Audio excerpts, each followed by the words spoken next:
कहते हैं महाभारत का युद्ध खत्म हुआ था, लेकिन असली विनाश उसके बाद शुरू हुआ।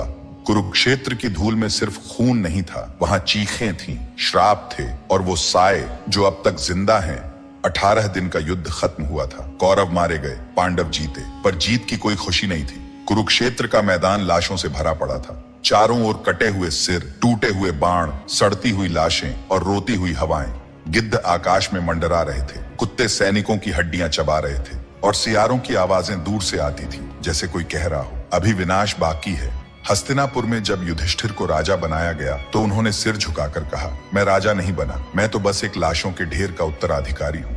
उन्हें रात में नींद नहीं आती थी। हर रात उन्हें अभिमन्यु की चीखें सुनाई देती। द्रौपदी की आंखें हर बार दुशासन के खून से भीगी दिखाई देती। भीम, जिसने दुर्योधन की जांग तोड़ी, वो अब अकेले बैठकर रोता था। हर रात उसे दुर्योधन की कराह सुनाई देती, जैसे कोई कह रहा हो, भीम, न्याय और प्रतिशोध में फर्क होता है। अर्जुन, जिसने जयद्रथ को मारा, कर्ण को हराया, अब अपने ही गांडीव को हाथ लगाने से डरता था। उसे लगता था मैंने धर्म नहीं निभाया, मैंने अपनों को मारा है। नकुल और सहदेव, जिन्हें युद्ध के बाद कोई याद नहीं करता, वे चुपचाप भाइयों के पीछे चलते, पर उनके मन में एक ही सवाल था, क्या हमने किया वो सही था?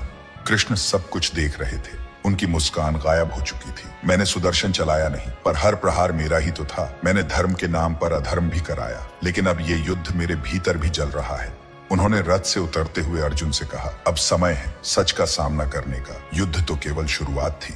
धरती की धड़कन रुक गई थी। जिस दिन सूर्य पुत्र कर्ण गिरे थे, वो युद्ध नहीं हारे, वो वक्त से हारे। पर कर्ण की आत्मा अब भी रो रही थी, क्योंकि उसने अंतिम समय में एक श्राप दिया था, जो धर्म का झूठा मुखौटा पहनकर अधर्म करेगा, उसका अंत अपनों के हाथों ही होगा। और यही शाप अब पांडवों की छाया बन चुका था।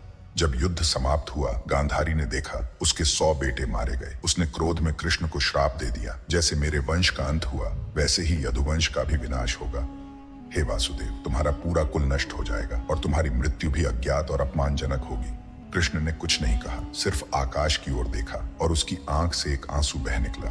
श्राप लग चुका था। अब समय की उल्टी गिनती शुरू हो चुकी थी। कुछ ब्राह्मणों ने बताया कि अब कुरुक्षेत्र में रात को अजीब आवाजें आने लगी थी। रथ के पहिए खुद ब खुद घूमते थे। कर्ण की कराह हर तीसरी रात सुनाई देती थी। कर्ण की मां राधा रोज सपने में जलता हुआ बेटा देखती थी। कोई रथ चलाए बिना चल पड़ता और कोई आवाज कानों में कहती, युद्ध अभी खत्म नहीं हुआ। कई महर्षियों ने बताया, महाभारत एक युद्ध नहीं था, वो तो बस एक द्वार था। अब जो समय आ रहा है वो है कलयुग का, और उसका जन्म हुआ है कुरुक्षेत्र की इसी राख से।